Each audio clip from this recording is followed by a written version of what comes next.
I ruined Christmas by exposing the will they buried. I regret nothing. If you ask my family, I'm the one who destroyed Christmas. The one who turned eggnog into gasoline and lit the whole damn tree on fire. But here's the thing they won't tell you. I didn't ruin Christmas.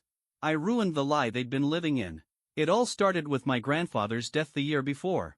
He was 89, sharp as a tack until the very end, and more old school than a rotary phone. The kind of man who wore suspenders with pride and still wrote letters with a fountain pen. He was also loaded. We're talking properties, stocks, a restored '69 Mustang, and a ranch house in Vermont that looked like a Hallmark movie set. But more than that, he was fair. Always made a point of telling me, when I go, everyone gets what's theirs. No secrets. No favorites. So when he passed, I expected sadness. What I didn't expect: silence. No will was read. No lawyer. Just my Uncle Mark, his oldest son, sitting at the head of the dining room table 3 days after the funeral, casually saying, "He left everything to me." Said it was simpler that way. Just like that. The Mustang? His now. The Vermont house? Sold 2 weeks later. Family heirlooms, art, even the pocket watch Pop wore every Sunday? All boxed up and distributed by Mark and his wife like it was their yard sale. I remember asking, "Wait, you're telling me Pop changed his whole will and just didn't tell anyone?" Mark just shrugged. He told me in person. Didn't want drama. Yeah. Right. Everyone else went along with it. Too grief-stricken or too polite to fight it. But not me. Something didn't sit right. My grandfather hated vague instructions. He wrote thank you notes for birthday cards. The idea that he'd leave no paper trail was insane. So I started digging. And on Christmas Eve, exactly 1 year after his death, I found it. I was staying at my grandmother's old house, now technically Mark's, sleeping in the converted attic where Pop used to keep his books and old photo albums. Couldn't sleep, so I got up and started flipping through boxes. That's when I found it, a beat-up shoebox marked tax stuff/boring. Inside, between some old receipts and a 1997 bank statement, was a thick envelope. Yellowed, sealed, and labeled in Pop's handwriting. Final Will and Testament, December 2021. My heart stopped. I opened it.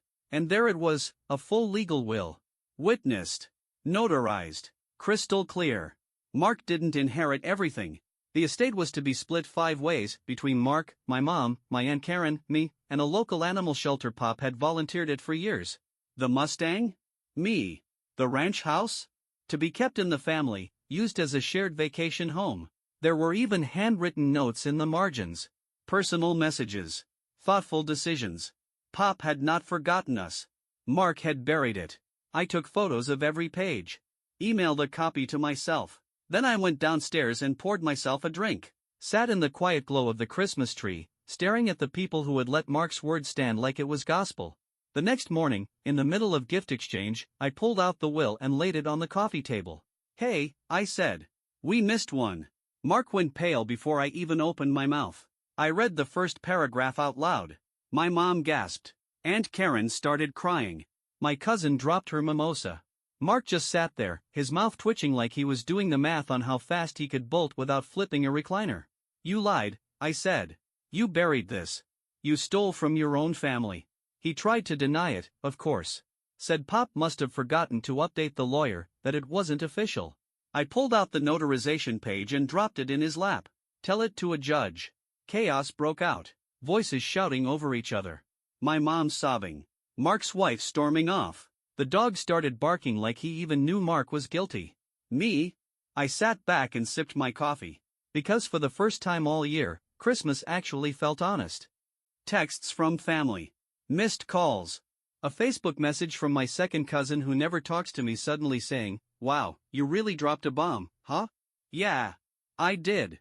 And I didn't regret it for a second. But while most of the family was reeling, Mark went into damage control mode. First, he tried spinning the story, told everyone Pop must have written that will while he was confused and it wasn't the legal one. Claimed he had another document, the real one, that named him sole executor. So I asked to see it. He refused.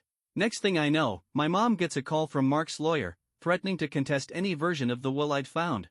The message was clear: back off, or get buried in court costs. Thing is, I don't intimidate easily.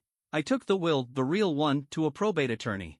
One with a reputation for chewing up fraudsters like Mark and spitting them out into bankruptcy court. I laid everything out: the timeline, the family history, the shoebox, the notarized pages, the handwritten margin notes with Pop's famously weird smiley faces. She looked over the documents, nodded once, and said, "You've got him." We filed a formal petition to open probate with the December 2021 will. Sent notice to all beneficiaries. Mark was officially on blast. And when the court date rolled around, he showed up shaking. His lawyer turned out to be some local real estate attorney, not even an estate specialist. Meanwhile, my lawyer came in dressed like the Grim Reaper for rich uncles who lie, carrying a folder that basically read, "Exhibit A, you're screwed." We presented the will, the signed and witnessed pages, the notarization, the fact that it was hidden, not lost, the family photos in the box, even the testimony of my aunt, who remembered Pop mentioning just a week before he died. I made sure everyone's taken care of. Mark knows where it is. The judge didn't even hesitate.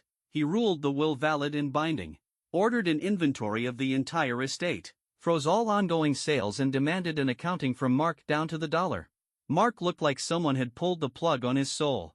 Turns out he'd already spent a chunk of the inheritance. Gone. The Mustang? Sold to a guy in Arizona. The Vermont house? He'd pocketed the profit and bought himself a condo in Florida. The family heirlooms? Misplaced. Which I think is code for sold on eBay under a burner account. The court gave him 60 days to recover or repay the value of what he'd already liquidated. He managed some of it, but not all. Which means he now owes me $91,000. He also owes the animal shelter $35,000. And Aunt Karen? She's finally getting her half of the vintage jewelry that went missing but was actually sitting in a pawn shop 3 towns over. Mark's reputation? In ashes. Family group chats? Radioactive. Grandma won't even let him step foot in her retirement home. And the Mustang? The guy in Arizona, when I explained the situation and showed him proof, sold it back to me at cost. Said, anyone who fights that hard deserves to have it back. So now it's sitting in my garage, clean as hell, right where it should have been all along. After the court ruled in our favor and the dust mostly settled, I thought I was done. I had the will validated, the Mustang back in my possession, and Mark legally gagged from selling, gifting, or sneaking off with anything else tied to Pop's estate. It felt like justice had finally been served. But the thing about justice? Once you get a taste, you start wondering what else has been hidden.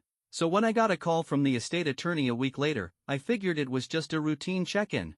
Instead, she said, I've been going through the correspondence between your grandfather and his previous legal firm. Something's off. She sent me a scanned letter, dated 6 months before Pop's death.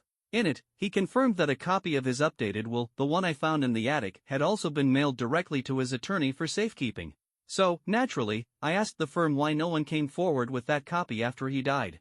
Their answer? It was retrieved and destroyed per family request. Family request. I stared at that phrase like it had teeth. Mark didn't have that kind of pull with Pop's lawyer. He wasn't even listed on the firm's contact list. But someone else was. My mom. My chest went cold. I checked the date of the request. It was 5 days after the funeral. The same day she told me let it go. Mark's just doing what Dad would have wanted. That whole quiet push to keep the peace? Suddenly it wasn't about peace at all. It was about complicity. I didn't want to believe it. So I confronted her.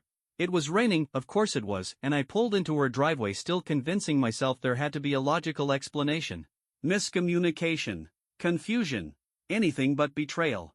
She answered the door like she already knew what I'd come for. I thought it would be easier this way, she said, barely above a whisper.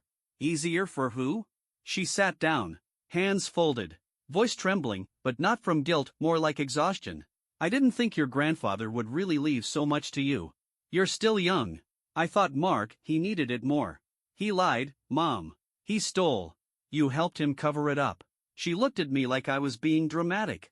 Like she hadn't just admitted to burying her own father's final wishes. Mark was always the one who held the family together. I just didn't want to see you two at odds. Then maybe don't take sides and hide legal documents. She didn't cry. Didn't beg. Just sat there, quiet and pale, as I turned around and walked out. That was the last time I saw her face to face. I gave my lawyer the letter. We opened another legal claim, this time against her. Not to get more money. Not to humiliate her. Just to make sure it was all on record. That the truth had no more places left to hide. The court froze her share of the estate. Technically, she didn't gain financially, she just facilitated the fraud, but the judge still ordered sanctions. Public record. Her name attached to the deception. The woman who used to cut my sandwiches into triangles and whisper bedtime stories from old family journals? Now legally recognized as the person who helped erase me from my grandfather's final wishes. The worst part? The rest of the family didn't even seem that shocked. They were numb. Like years of letting Mark get away with crap had dulled their ability to call out anything real. Like they'd been trained to just keep the boat steady, no matter who got thrown overboard. But I wasn't about that life anymore. I'd spent a full year unraveling a lie so deeply baked into my family it had started to feel like tradition. First it was Mark, then my mom. I kept waiting for the next name to fall out of the hat, maybe an uncle, maybe even grandma. But eventually, the truth settled. There were no more surprise players. No more hidden documents. No more sudden plot twists. Just the quiet aftermath of what I'd uncovered, and the silence that followed. That silence? It was brutal. No more invites to Sunday dinner. No holiday texts. No thinking of you calls when my birthday rolled around in March. My mom stopped reaching out entirely. My Aunt Karen, God bless her, tried to stay neutral, but even she pulled back a little, like I was radioactive. Not because I'd lied. Not because I'd done anything wrong. But because I told the truth they didn't want to deal with. For a while, I wondered if I'd made a mistake. If airing it all out, dragging it into the light, had been worth it. What did I gain, really? A car? A cut of the estate? A victory no one came to celebrate with me? But then, I remembered something my grandfather once said while we were sitting on the porch of the Vermont house, back when I was 16 and still too young to realize the family fractures were already forming. The truth doesn't care how comfortable people are. It just waits. And eventually, someone's gotta open the door. I was the one who opened that door. It came at a cost, yeah. I lost the illusion that family loyalty is unconditional. I learned the hard way that being blood doesn't mean being good to each other. But what I gained? It was cleaner, sharper, real. I learned how to stand up when it's easier to sit down. How to follow the paper trail, not the smiles. How to let go of people, even family, when they show you they'd rather betray you than admit they were wrong. I still visit the Vermont house sometimes. It's quiet now, mostly. I take the Mustang out for a drive down the dirt roads, park near the lake, sit on the old bench where Pop used to feed the ducks. I bring a flask. I toast to the man who trusted me to do what was right even if the rest of the family wouldn't. And every once in a while, I get a text from someone I didn't expect. Last week, it was my cousin Jenna. Jenna, I just read the court docs.